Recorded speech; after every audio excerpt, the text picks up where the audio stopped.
मैं ऑस्ट्रेलिया से सुभाष शर्मा। लीजिए सुनते हैं कहानी शर्ली। रात के ठीक 11:30 बजे मोबाइल की घंटी बजी।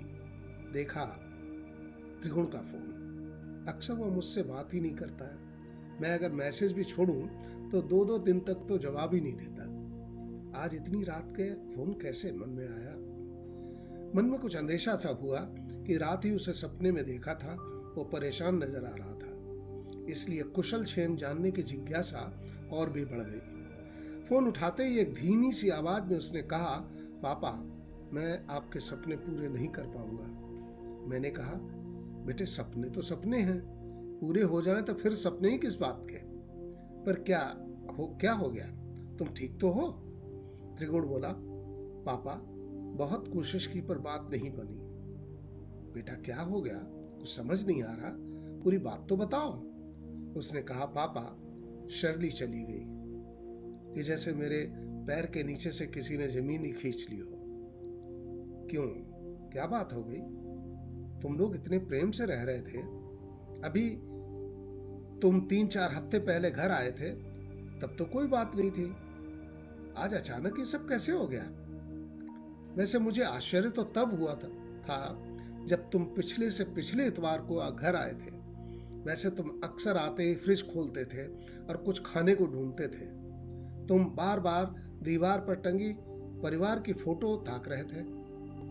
तुम्हारी माँ ने पूछा भी था कि शर्ली को भी ले आते। मैंने आज तुम्हारी पसंद के मेथी के पराठे बनाए हैं। पहले बताते तो कढ़ी भी बनाती। सोच ही रही थी कि तुम लोग आओगे तब तक दही खट्टा हो जाएगा। कहो तो कढ़ी अभी भी बना देती हूँ, बस आधा घंटा लगेगा। अभी तुम बाप बेटे एक पराठा खा लो। तुमने कढ़ी तो छोड़ो, पराठा भी नहीं खाया था। मैंने तुम्हें डांट कर कहा भी था कि खाना खाकर जाओ और 2 मेथी के पराठे शर्ली के लिए ले भी जाओ। तुम उठकर चल दिए, ये कहकर कि कुछ काम है, जल्दी जाना है। तुम जानते हो कि तुम्हारी माँ को कितना अच्छा लगता है जब मैं तुम्हें डांटता हूँ, वरना मैं घर पर अगर न हूँ और तुम आ जाओ तो माँ को ये कहकर ही टरका देते हो कि माँ ज़्यादा मत पीछे पड़ा करो, मैं कोई खाना वाना लेकर नहीं जाऊँगा। माँ भी जानती है और मैं भी कि तुम्हें कड़ी मेथी का पराठा और भिंडी की सब्जी कितनी अच्छी लगती है। स्कूल में पढ़ते थे तो हफ्ते में एक बार तुम्हारे पसंद की सब्जियां अगर न बने घर में तो तुम घर को सिर पे उठा लिया करते थे। अब जब से शार्ली आ गई है तब से सब जानते हैं कि तुम्हें क्या पसंद है, फिर भी तुम इसलिए माँ से झिझकते हो कि माँ को तकलीफ क्यों दूं। वो तो अभी शुक्र है कि तुम मेरा लिहाज करते हो और मेरा, या यूं कह लो कि तुम मुझसे डरते हो कि अगर आज भी मैं डांट कर कुछ कह दूं तो तुम्हारी ना कहने की हिम्मत नहीं पड़ती है। पर बेटा, शर्ली के आने के बाद तुम बदल गए हो, माँ बाप थोड़े ही बदल जाएंगे। चलो आज बात आ गई तो कह ही देता हूँ। याद है तुम जब स्कूल से आते थे तो टीचर जब तुम्हारे हाथ पर स्टार वाली स्टैंप लगाती थी तब तुम पापा को दौड़ कर दिखाते थे, पापा आज मैम ने मुझे क्लास का सबसे क्वाइट स्टूडेंट के लिए स्टार दिया है। पापा आज मैम ने मुझे क्लास में सबसे ज्यादा मैथ्स के सवालों के सही उत्तर देने के लिए ये 3 स्टार दिए हैं। और बेटा तुम कितने खुश होते थे। पर जब से शर्ली आई है तुम टेलीविजन पर न्यूज में या अन्य प्रोग्राम में अक्सर आते ही रहते हो और हमें बताते भी नहीं कि पापा आज ABC चैनल पर मेरा प्रोग्राम आएगा। सोचो, जब मेरे मित्र फोन करके मुझे बताते हैं कि बधाई हो भाई साहब, आज तो त्रिगुण टेलीविजन पर आया था, बहुत अच्छा बोला, और मैं झूठ ही कह देता हूँ, कह तो रहा था त्रिगुण पर शाम को टीवी ऑन करना ही भूल गया। सोचो तब हमें कैसा लगता होगा। खैर छोड़ो, बात तुम्हारी पूछनी थी सो मैं शिकायत करने बैठ गया। शर्ली से लगता है तुम्हारा झगड़ा हो गया है। बेटा वो लड़की अच्छी है, इतनी सुशील लड़कियां आजकल मुश्किल से मिलती हैं। लोगों की बातें सुनो तो दंग रह जाओगे। इंडिया में आजकल लड़कियों के क्या दिमाग बढ़ गए हैं, बाप रे बाप, सुनकर दिमाग भन्ना जाता है। सिंह अंकल को देखो, इतने नेक इंसान चिराग लेके ढूंढो तो नहीं मिले और उनकी पत्नी पारो ने उन्हें घुटने टिकवा दिए। बेचारे ने डॉक्टरी का रिटन टेस्ट पास कर लिया था और क्लिनिकल बाकी था कि उस लड़की ने आसमान सर पर उठा लिया और घर का खर्चा चलाने के लिए उन्हें रात रात भर टैक्सी चलाने के लिए मजबूर कर दिया। जब सिंह अंकल ने मुझे घर पर बुलाया बीच पिछाव करने के लिए, तो मैंने पारो को समझाया कि पारो, 6 महीने की बात है, डॉक्टर साहब एक पर्ची लिखने के $50 चार्ज करेंगे। जितना रात भर टैक्सी चलाकर नहीं कर सकते उतना तो 2 पेशेंट को दे के प्रिस्क्रिप्शन की पर्ची लिखकर कमाएंगे। अभी अगर 11-11, 12-12 घंटे का टैक्सी चलाएंगे तो इम्तिहान की तैयारी कैसे करेंगे, सर्जन कैसे बनेंगे? ऑस्ट्रेलिया में सर्जन का एग्जाम पास करना आसान नहीं है। तो पता करो पारो। तो पता पारो क्या बोली? वो बोली, भाई साहब आप लोग तो ऑस्ट्रेलिया में पुराने जमे हुए हैं, हम किस हालात में रह रहे हैं आपको नहीं पता मालूम। मैं अकेले कमाती हूँ और घर का खर्चा चलाती हूँ। इंसान को आखिर को सोचना चाहिए कि कब तक हाथ पर हाथ रख के यूं ही खाऊंगा। भाई साहब आज के ज़माने में काम दोनों को करना पड़ता है, इसलिए इसी बात पर सिंह अंकल का डिवोर्स हो गया था और फिर बंदा ऐसा इंग्लैंड भागा कि आज तक ऑस्ट्रेलिया की लौटकर शक्ल भी नहीं देखी। खैर, मुझे बहुत खुशी हुई जब पता लगा कि सिंह अंकल स्पेशलिस्ट का इम्तिहान पास कर सर्जन बन गए हैं और अब एडिनबरा अस्पताल में कंसल्टेंट हैं। पर किस्मत को या होनी कि उन्हें फिर अपने माँ बापों की इच्छाओं का मान रखने के लिए दोबारा भी हिंदुस्तानी लड़की से ही शादी की और वो लड़की 6 महीने बाद ही रातों रात उनका बैंक अकाउंट खाली कर गई, साथ में जेवर और क्रेडिट कार्ड भी। और रात की ड्यूटी कर जब अंकल घर आए तो पूरा घर उजड़ा मिला, यहाँ तक कि फ्रिज और वॉशिंग मशीन तक गायब थी। यद्यपि इंसान को और लोगों से कंपेयर नहीं करना चाहिए, पर बेटा जब तुम्हारे दोस्तों को और उनकी पत्नियों को देखता हूँ तो शर्ली स्पेनिश भले ही हो, पर एक हिंदुस्तानी लड़की उस जैसी हो तो बताओ। सीधी सादी रूप में सिर्फ गोरी ही नहीं, नाक नक्श कितनी सुंदर, बिना मेकअप के भी लगता है कहीं की राजकुमारी चली आ रही है। बोलती तो जैसे मुंह से फूल झड़ रहे हो।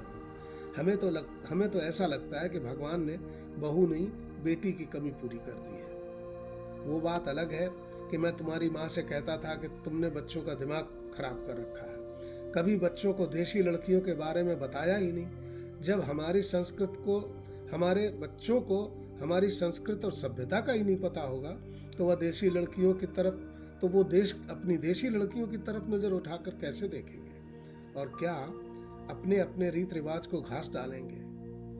अंग्रेज लड़की घर में लाकर अपनी नाक भले ही ऊंची कर लो, बाद में पता चलेगा जब 4 रिश्तेदार घर पर इकट्ठे होंगे और बहू तुम्हारी अंग्रेजी में गिटपिट करेगी, सब लोग बोर होंगे या फिर वह खुद ही कहेगी मुझे तुम्हारे रिश्तेदारों के घर नहीं जाना। उनको इतनी भी तहजीब नहीं कि मेरे सामने तो कम से कम अंग्रेजी में बात करें। अब शिवचरण भैया को ही ले लो। भैया ने खानदान में पहली इंटरकास्ट शादी की थी। यद्यपि सरिता भाभी जैसी सुशील और खूबसूरत आज तक एक भी बहू इस खानदान में नहीं आएगी, पर भैया हमेशा कहते थे बाकी तो सब ठीक है, पर यार जब ससुराल की तरफ की कोई शादी में जाओ तो ऐसे लगता है जैसे कोई अंग्रेजों की बारात में आया हो। और फिर अपने यहाँ दही बूरा, पत्तल, कुल्हड़, दावत, हंसी मजाक, ठट्ठा और आपस में एक दूसरे की बुराई। और पंजाबियों की शादी में इतना दिखावा कि हम पूरब के लोग तो अपनी असलियत ही भूल जाएं। न वो गांव की बातें, न फूफा, मामा, चाचा, ताई, बुआ किसी की बात नहीं कर सकते, न वो गांव खेत की बात कर सकते हैं। तो यहाँ तक कि हंसी मजाक भी ऐसे टाइम पर सब नकली लगती है। शर्ली जब भी घर आती थी तो मुझे बहुत चिढ़ लगती थी, खास तौर पर तब जब तुम्हारी माँ उसके लिए खाना बनाकर उसे परोसती थी तो वह इतना भी नहीं सोचती कि अपने बर्तन भी धोकर रख दे। अरे भला कौन सी हिंदुस्तानी लड़की ऐसी होगी जो डाइनिंग टेबल पर अपने ससुर के सामने बैठकर ससुर से पहले खाना खाएगी और पूछेगी तक नहीं। ये सब देख सोचकर गुस्सा आता था, पर सब का सब मैं पीकर रह जाता था। सोचता था कि जैसे बीज बोओगे वैसे ही फसल काटोगे। तो इसमें बेचारी इस लड़की का क्या दोष? दोष तो तुम्हारा और तुम्हारी माँ का है। तुम्हें हिंदुस्तानी लड़कियां पिछड़ी लगती हैं और तुम्हारी माँ को शर्ली की खातिर करना बहुत अच्छा लगता है, ताकि वह तुम्हारा भी वैसे ही ख्याल करे जैसे तुम्हारी माँ तुम्हारा ख्याल रखती है। पर मेरे सारे गिले शिकवे तब दूर हो गए जब पिछली दिवाली तुम्हारी माँ इंडिया तुम्हारे नाना को देखने गई थी, बीमार नाना को देखने गई थी। मैंने दिवाली पर सिर्फ पूजा के लिए मिठाई बनाई, बाकी शर्ली ने मुझे एक बर्तन नहीं धोने दिया, खुद सब्जियां काटी और छौंकी भी। तुम तो मेरा मुंह ही देखते रह गए थे जब उसने भगवान की पूजा की थाली भी लगाई और ओम जय जगदीश आरती ही नहीं आती है पर सबके साथ बराबर गुनगुनाती रही। मैंने जब कलावा बांधना शुरू किया तो उसने सबसे पहले हाथ बढ़ाया। मुझे तब समझ आया कि जब दूसरे धर्म, जाति और देश की लड़की को अपने संस्कार बताओगे ही नहीं तो वो जानेगी कैसे? और बस उसी दिन से मेरी ये धारणा दूर हो गई कि वह स्पेनिश है या विदेशी है। मेरा सपना है कि जब तुम्हारे बच्चे होंगे तो उन्हें हिंदी और ही नहीं संस्कृत भी पढ़ाऊंगा, श्लोक रटाऊंगा, रामायण के दोहे सुनाऊंगा और मैं खुद भी स्पेनिश सीखूंगा, फिर उसे भी पढ़ाऊंगा, उसे बाइबल भी पढ़ना सिखाऊंगा। उस पर अपनी संस्कृत नहीं थोपूंगा और न ही सारी चीज़ों का ज्ञान कराऊंगा, और मैं उसे सारी चीज़ों का ज्ञान कराऊंगा। डॉक्टर, बैरिस्टर तुम जैसे सभी बनाते हैं, पर मैं उसे एक अच्छा इंसान बनाऊंगा। तुम और तुम्हारी माँ को अक्सर महसूस होता है कि मैं क्या अपने गांव की गंवारू बातें विदेशी लड़की को सुनाता हूँ, पर बेटा जितना रुचि से तुम भी मेरी बात नहीं सुनते, उससे भी ज्यादा शर्ली सुनती है। उसे आज भी याद होगा कि मेरी दादी ने गांव में अकेले डकैतों से कैसे मुकाबला किया और क्या ठहाके मार के दादी की बहादुरी पर हंसती है। रामायण का कोई किस्सा सुनाओ तो सुनती ही रहती है और बार बार कहती है, देन व्हाट हैपेंड नेक्स्ट? आगे क्या हुआ? जब तक तुम्हारी माँ डिस्टर्ब नहीं करती और कहती नहीं अपनी रामायण बाद में सुनाना, खाना ठंडा हो रहा है। पर इन सबसे बड़ी बात होती है इंसान का चरित्र, उसका व्यक्तित्व, जिसमें लोभ, क्रोध, अपना स्वाभिमान, दूसरों का सम्मान सब शामिल होते हैं। हम लोग कितने लकी हैं कि हमें भगवान ने इतने कम समय में ऑस्ट्रेलिया जैसे देश में आकर इतना सब कुछ दिया। 8-10 घर कितने लोगों के पास होंगे? बेचारे लोग एक घर का मॉर्टगेज चुकाते चुकाते बाल सफेद कर लेते हैं, तब एक घर को अपना घर कह पाते हैं। माना कि यह हम सब टैक्स बचाने के लिए करते हैं, पर हमें ऊपर वाले ने कम से कम इस काबिल तो बनाया।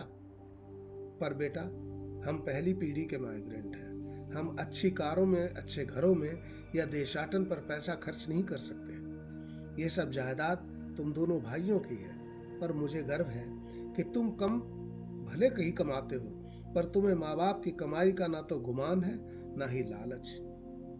तुम आज भी जब मकान खरीदने के लिए डिपॉजिट की बात करते हो तो मुझे अंदर से मैं खींचता हूँ कि मैं रिटायरमेंट के बाद इतने फंड का क्या करूँगा। जब मैं जवानी में खर्च नहीं कर पाया तो बुढ़ापे में क्या करूँगा। पर जब तुम मेरे पैसे को लेने से मना कर देते हो तो सच में ही मन में बहुत दुख होता है।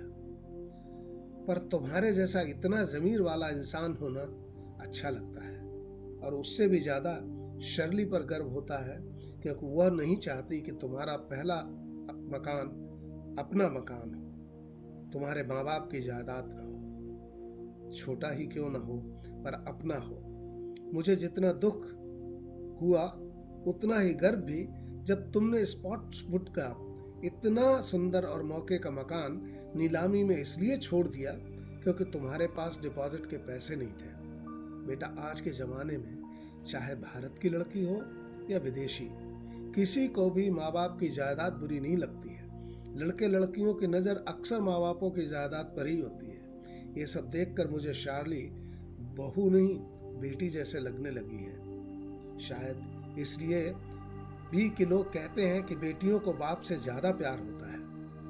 पर आज तुम सब जब कह रहे हो वह छोड़कर चली गई तो विश्वास नहीं होता। हमारे परिवार का हीरा भला परिवार को छोड़कर कैसे जा सकता है। सुनता था कि वकील बड़े चालू होते हैं, शर्ली ने अव्वल दर्जे से ऑस्ट्रेलिया के नंबर 1 यूनिवर्सिटी से वकालत में टॉप किया है। इतनी जल्दी प्रमोशन भी मिल गया। भला इतनी कम उम्र में कौन बैरिस्टर बन जाता है? पर मैंने इस लड़की में एक चालाकी नहीं देखी। भगवान जाने कैसे वकील बन गई। त्रिगुण बेटा, मैंने इतना सब कुछ कह डाला, अब तुम ये तो बता दो कि भला ऐसा क्या हो गया कि वह हमारे इतने काबिल आत्मसम्मानी होनहार बेटे को छोड़कर चली गई। बेटा, नींद तो आज की रात वैसे भी नहीं आएगी, पर इतना तो बता दो कि आखिर हुआ क्या। त्रिगुण बोला, पापा आप सही कहते थे कि कभी कभी गलती किसी की नहीं होती है, पर समय ही ऐसा होता है जो सब कुछ करा देता है। आपको पता है मैंने क्लिनिकल में जनरल फिजिशियन की नौकरी क्यों छोड़ी? त्रिगुण, मुझे तो तुमने कहा था कि पापा मेरी क्लिनिक में कोविड की वजह से मरीज कम आते हैं, इसलिए कमाई कम होती जा रही है, इसलिए मैं नौकरी छोड़ रहा हूँ। नहीं पापा, वो सब झूठ था। सच ये था कि लोग मुझे टीवी पर जब ये बोलते देखते थे कि ये हर डॉक्टर की जिम्मेदारी है कि वो अपने क्लिनिक से निकलकर कोविड की लड़ाई में आगे आए। आज दुनिया के हेल्थ वर्कर्स के साहस और बलिदान के हैं। हम लोग हमारे साथ कैसा बर्ताव करते हैं, हमें उसकी चिंता नहीं करना चाहिए। हमें लोगों के लिए क्या करना चाहिए इसकी चिंता होनी चाहिए। मुझे ग्लानि होती है कि मैं औरों के आगे आने को कहता था और मैं खुद पीछे क्लिनिक में आराम से फ़ोन पर पेशेंट्स देखूं। सॉरी पापा, मैंने आप लोगों को नहीं बताया कि मैं अब कोविड हॉस्पिटल में फ्रंट लाइन डॉक्टर का काम करता हूँ। मैंने बहुत कहा, शर्ली जा, मेरे साथ मत रह, कुछ महीनों के लिए अपने मायके चली जा। वह मुझे छोड़कर नहीं जाना चाहती थी। मैं आप लोगों से उसे मिलाने इसीलिए नहीं लाया था कि कहीं वह आप लोगों को सच्चाई न बता दे। पापा, मैं तो स्वयं कोरोना से बच गया हूँ, पर उसे नहीं बचा पाया। वह पिछले 16 दिन से अस्पताल में थी। पापा, शर्ली मुझसे बिना बोले हुई चली गई। धन्यवाद।